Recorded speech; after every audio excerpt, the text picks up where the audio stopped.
नमस्कार दोस्तों, स्वागत है आप सबका आपके अपने चैनल स्टडी विद एचपी स्वामी पर, जहां पर आपको हर दिन हाई कोर्ट, एसएससी इत्यादि विभागों हेतु समय पर डिक्टेशन उपलब्ध करवाया जाता है। दोस्तों, आज का यह डिक्टेशन 70 शब्द प्रति मिनट स्टार्ट होने से पहले इस डिक्टेशन के कुछ महत्वपूर्ण आउटलाइन जो आपको सामने स्क्रीन पर दिखाई दे रहे हैं। दोस्तों, मैं इन आउटलाइन को डिक्टेट करूंगा और आप मेरे साथ इन आउटलाइन को दोहराएंगे। आज के आउटलाइन स्टार्ट होंगे 2 सेकंड बाद। स्टार्ट। सोमवार सह बनाकर के उसके नीचे वह बनाया गया है। महामारी मैं है बनाकर के मैं से काटा गया है। प्रावधान प्र बनाकर के उसको दान से काटा गया है। तमिलनाडु तमिल बनाकर के लय को नय से काटा गया है। तत्काल तय तय दोनों को एक साथ मिलाकर लिखा गया है। अर्थव्यवस्था ऐ थ के नीचे वह बनाया गया है। पश्चिम बंगाल पश्चिम बनाकर के मैं को बै से काटा गया है। प्रस्तावित पै को वित्त से काटा गया है। दुर्भाग्य दुर को भय से काटा गया है। पेट्रोल पेट्रोल के लिए पी लिखा गया है। दोस्तों, ये थे आज के कुछ महत्वपूर्ण आउटलाइन। आज का डिक्टेशन 70 शब्द प्रति मिनट स्टार्ट होगा 5 सेकंड बाद।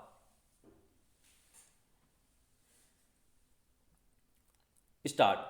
केंद्रीय वित्त मंत्री निर्मला सीतारमण ने सोमवार को वर्ष 2021-22 का जो आम बजट पेश किया है उसे बहुत उम्मीदों भरा बजट तो नहीं कहा जा सकता।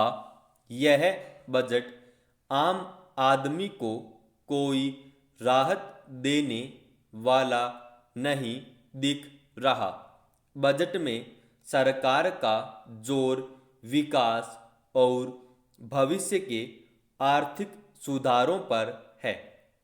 इसमें कोई संदेह नहीं कि पिछले 10 महीनों में कोरोना महामारी से उत्पन्न हालात ने अर्थव्यवस्था को तबाह करके रख दिया और पहले से मंदी झेल रहा देश महामंदी की गिरफ्त में आ गया।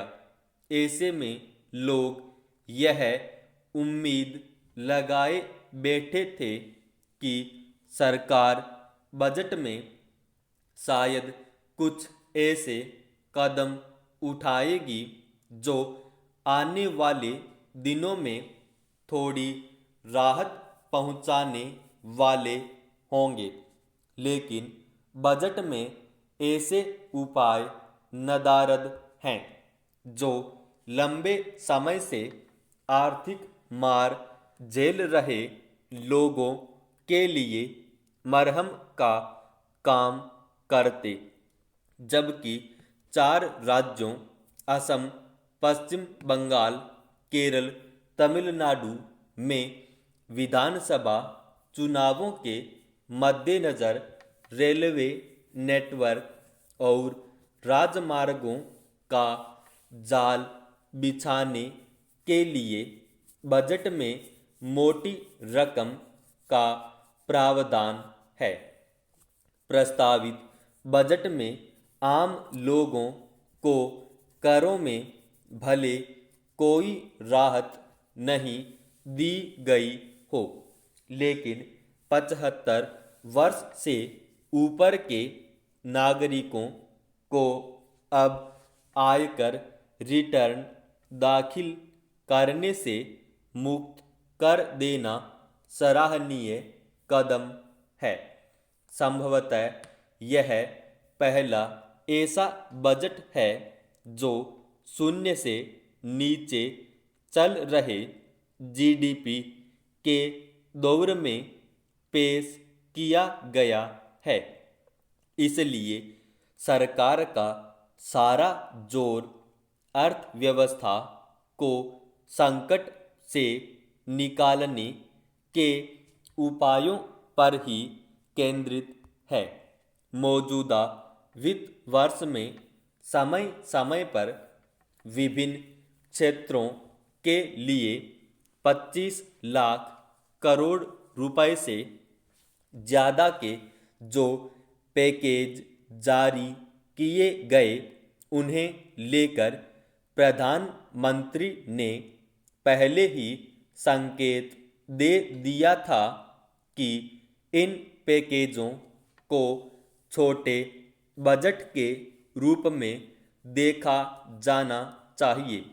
हालांकि इन प्रोत्साहन पैकेजों के ठोस नतीजे अभी सामने आने शुरू नहीं हुए हैं। 2021-22 के प्रस्तावित बजट में सबसे ज़्यादा जोर पैसा जुटाने के उपायों पर है। इसके लिए सरकार ने भारतीय जीवन बीमा निगम और दूसरी सरकारी कंपनियों में अपनी हिस्सेदारी बेचकर 2.25 लाख करोड़ रुपए जुटाने का लक्ष्य रखा है।